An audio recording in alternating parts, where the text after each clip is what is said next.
सबसे पहले बात करें लेबनान में हिजबुल्लाह के वायरलेस सिस्टम पर बड़ा साइबर हमला। हजारों एहलकारों के पास मौजूद पेजर डिवाइसेस धमाकों से फट गई। साइबर हमले में हिजबुल्लाह के 11 जंगजू शहीद जबकि 2750 से ज्यादा जख्मी हो गए। 200 अफराद की हालत तशवीशनाक है और जख्मियों में लेबनान में ईरानी सफीर मुश्तबा अमानी भी शामिल हैं। लेबनानी काबीना ने मोहलिक पेजर धमाकों का जिम्मेदार इसराइल को ठहरा दिया। हिजबुल्लाह ने तस्दीक की कि हसन नसरुल्लाह को धमाकों में कोई नुकसान नहीं पहुंचा।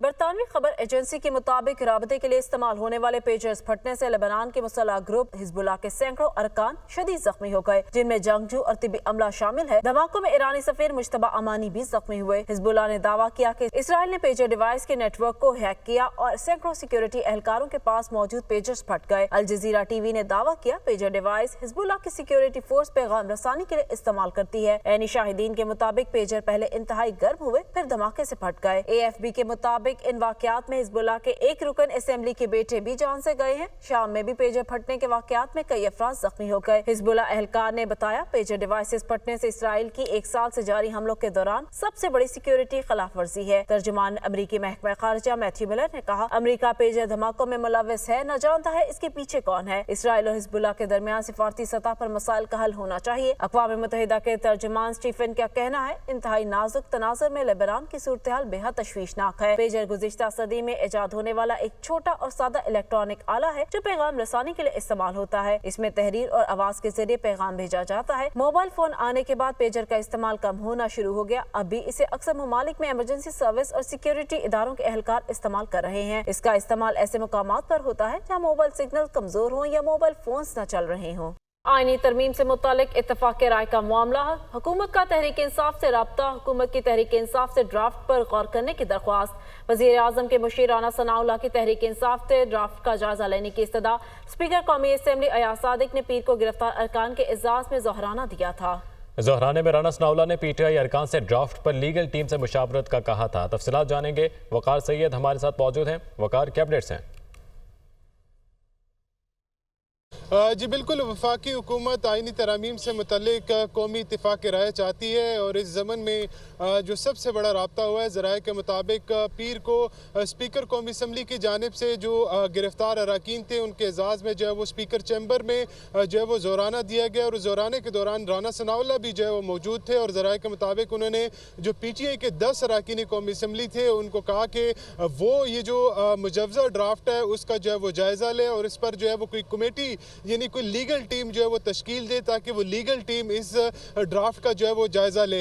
जबकि जब PTI के जो ज़राए हैं वो ये बता रहे हैं कि जो PTI के अरकान कौमी असम्बली थे उनकी जानिब से कहा गया कि जो असल ड्राफ्ट है उस बारे तो किसी को मालूम ही नहीं, जिस पर जोराने के दरमियान ही जो राना सनाउल्लाह है उन्होंने वफाकी वज़ीर कानून को जो है वो फ़ोन किया और उनसे ये इस्तदा की कि जो ड्राफ्ट है मुजव्वज़ा वो जो है वो पाकिस्तान तहरीक इंसाफ को भी दिया जाए, जिस पर जो अरकान थे उनकी जानिब से बताया गया कि ये उनका मामला नहीं बल्कि पाकिस्तान तहरीक इंसाफ की जो मरकज़ी क़यादत है हुकूमत को उनसे रब्ता करना चाहिए और उसमें उनको ड्राफ्ट देकर वो उन तरामीम को जो है वो ज़ेर गौर लाएगी।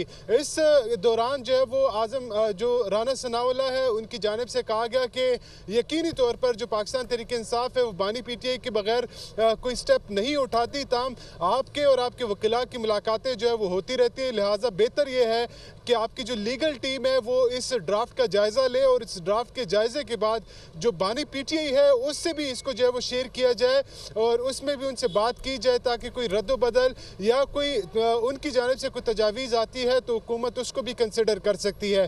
ताम जो अरकान थे उनकी जानिब से बताया गया कि उन्होंने कहा कि जो बैरिस्टर गौर, उमर अयूब, शिबली फराज, असद कैसर जो पाकिस्तान तहरीक इंसाफ की जो टीम है उनसे रब्ता किया जाए तो वही इस मामले में कोई मौसर जो है वो जवाब दे सकते हैं। जबकि जो ये जोराना था उसमें शेख वकास अकरम थे, शेर अफजल मरवत थे, अवैस जक्कड़ समेत जो दीगर साथ।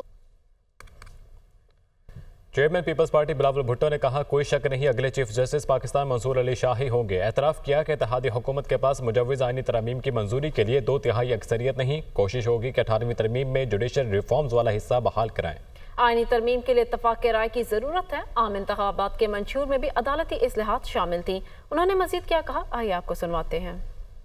मुशीर इत्तलात खैबर पख्तूनख्वा बैरिस्टर डॉक्टर सैफ कहते हैं हुकूमत वक्ती फायदे के लिए अदलिया की आज़ादी दाव पर लगा रही है। मुजव्वज़ा तरामीम का मुसविदा ना दिखाने से जाहिर है पूरी दाल ही काली है। हुकूमत ओपोजिशन तो क्या इत्तेहादियों को भी मुसविदा नहीं दिखा रही। अपोजिशन और इत्तेहादियों को वरगलाने के लिए तरामीम के मुख्तलिफ मुसविदे तैयार किए हैं। नालायकी और नाअहली के इस शानदार मुजाहिरे पर जाली हुकूमत मुस्ताफ़ी हो जाए। लाहौर हाई कोर्ट में अज़बा बुखारी की फेक वीडियो के खिलाफ दरख्वास्त पर समाअत। पीर को DG-FIA ज़ाती हैसियत में तलब। अदालत ने FIA की रिपोर्ट पर सवालात उठा दिए। Chief justice Lahore high court ने रिमार्क्स दिए, आपकी रिपोर्ट बताती है कि आपके लोग इन सीटों के अहल नहीं। अदालत ने फलक जावेद के वालिद को अलग से दरख्वास्त दायर करने की हिदायत कर दी। केस की समाअत 23 सितंबर तक मुलतवी कर दी गई है। मजीद के अपडेट से जान लेते हैं मोहम्मद इशफाक से। जी मोहम्मद इशफाक, बताइएगा। जी बिल्कुल, chief justice Lahore high court justice मिसालिया नीलम ने वज़ीर इत्तलात पंजाब उज़्मा बुखारी की जाली वीडियो से मुतल्लिक दायर दरख्वास्त पर समाअत की तो अदालत ने वफाकी हुकूमत के वकील के जानिब से पेश की गई रिपोर्ट पर अदम इत्मीनान का इजहार करते हुए 23 सितंबर को DG-FIA को मुकम्मल रिपोर्ट समेत पेश होने का हुक्म दे दिया। Chief justice Lahore high court justice मिसालिया नीलम ने रिमार्क्स दिए कि FIA उस तरह से संजीदा होकर काम नहीं कर रही जिस तरह से FIA को काम करना चाहिए। दौरान समाअत वफाकी हुकूमत के वकील ने कहा कि एक मुल्जिम ने लाहौर की सेशन अदालत से अबूरी जमानत करवा ली है। चीफ जस्टिस ने कहा कि आप लोग इतने सादा हैं कि ये पुलिस ने बताया और जमानत हुई तो आपने मान लिया। चीफ जस्टिस ने कहा कि आपका जोर सिर्फ पंजाब में चलता है, जिसका दिल चाहे उसको गिरफ्तार कर लेते हैं। चीफ जस्टिस ने कहा कि आइंदा समाअत पर DG-FIA मुकम्मल तौर पर पेशरफ से की गई रिपोर्ट अदालत में पेश करें और इस हवाले से अदालत को मुतमईन करें कि जिम्मेदारों के खिलाफ कार्रवाई होगी। जबकि अदालत ने फलक जावेद के वालिद को उनसे मुतल्लिक अलग दरख्वास्त दायर करने की भी हदायत कर दी। जी मोहम्मद इशफाक हमें अपडेट कर रहे थे, बहुत शुक्रिया। सिंध हाई कोर्ट 2 भाइयों समेत 14 लापता अफराद की बाजियाबी की दरख्वास्तों पर समाअत। सरकारी वकील ने दलाइल दिए, जिन लापता अफराद की जबरी गुमशुदगी का तयन हो चुका है उन्हें मुआवजा दिया जा रहा है। हमें मुआवजा नहीं, लापता अफराद की बाजियाबी से मतलब है। जस्टिस नेमतुल्ला इस बात पर बरहम हुए। उन्होंने रिमार्क्स दिए कि लापता अफराद की बाजियाबी के लिए इक़दाम किए जाएँ। मज़ीद समाअत का अहवाल जानने के लियाकत राना हमारे साथ मौजूद हैं। जी लियाकत। हाई कोर्ट के जस्टिस नेमतुल्ला बेंच में आज 14 लापता अफराद की बाजियाबी की दरखास्तों की समाअत शुरू हुई तो वकील सरकार ने अदालत को बताया कि जिन लापता अफराद की जबरी गुमशुदगी का तयन हो चुका है उन्हें मुआवजा दिया जा रहा है, जिस पर जस्टिस नेमतुल्ला फुलपोटो ने बरहमी का इजहार करते हुए कहा कि हमें मुआवजा नहीं, लापता अफराद की बाजियाबी से मतलब है। ये बताएं कि बाजियाबी से के बारे में क्या इकदाम किए, कितने लोग बाजियाब हुए हैं। जस्टिस नेमतुल्ला फुलपोटो ने रिमार्क्स देते हुए कहा कि लापता अफराद की बाजियाबी के लिए इकदाम किए जाए। अदालत ने IG सिंध, DG रेंजर्स और वफाकी और सूबाई हुकूमत से लापता अफराद से मुतालिक ताज़ा रिपोर्ट तलब करनी, इसके साथ साथ FIA को हदायत की है कि वो लापता अफराद की ट्रैवल हिस्ट्री अदालत में पेश करें। इस पर अदालत ने रिमार्क्स देते हुए कहा कि बेशतर केसेस में देखने में आया कि 24 से जायद JIT इजलास हो चुके हैं, लेकिन हासिल है कि JIT के इतने इजलास होने के बावजूद लापता अफराद का सुराग नहीं लगाया जा सका, जो कि अलमिया है। नादरा ने रिपोर्ट पेश की कि 2 सगे भाइयों और लियाकत राना, बहुत शुक्रिया आपका। आपको बराह रास्त लिए चले। चेयरमैन PTI बैरिस्टर गौहर इस वक्त मीडिया से गुफ्तगू कर रहे हैं। इस टाइम आपको हमने एक दरख्वास्त जारी थी और आपसे ये दरख्वास्त की थी कि आप FIA को ऑर्डर करें कि हमारे डॉक्यूमेंटेशन, वो वीडियोस, वो ड्राम्स, सब कुछ हमें वापस कर दे ताकि हम आपका असिस्टेंस कर लें। आपने उस दरख्वास्त में ऑर्डर पे ये लिखा था कि आप ख़ुद अप्रोच करें FIA को। मैंने कहा हम अप्रोच कर चुके हैं, हमें उम्मीद है इंशाअल्लाह ताला हफ्ता 10 दिन में हमें सारे डॉक्यूमेंट्स मिल जाएंगे। मैं एक बात वाज़ेह करूं, पाकिस्तान तहरीक इंसाफ पाकिस्तान के 175 पॉलिटिकल पार्टी में से वाहिद पार्टी ने जिसने बेहतरीन किस्म के इंट्रा पार्टीज़ इलेक्शन करवाए थे। वो 4 सूबों में इलेक्शन मुनक्कद हुए थे। वो इलेक्शन इस्लामाबाद में भी हुए थे। उसमें चेयरमैन, सेक्रेटरी जनरल और हमारे 4 सदूरों का इंतखाब हुआ था। उससे रिलेटेड किसी ने उस पर ऑब्जेक्शन नहीं किया था। इवन इलेक्शन कमीशन ने हमें एक एड्रेस किया था लेटर, उस लेटर में भी कुछ आईनी कानूनी सवाल पूछे थे। उनमें कोई एतराज़ नहीं उठाया था कि इलेक्शन हुए नहीं है या सही नहीं हुए या इलेक्शन रूल्स की कोई वायलेशन हुई है।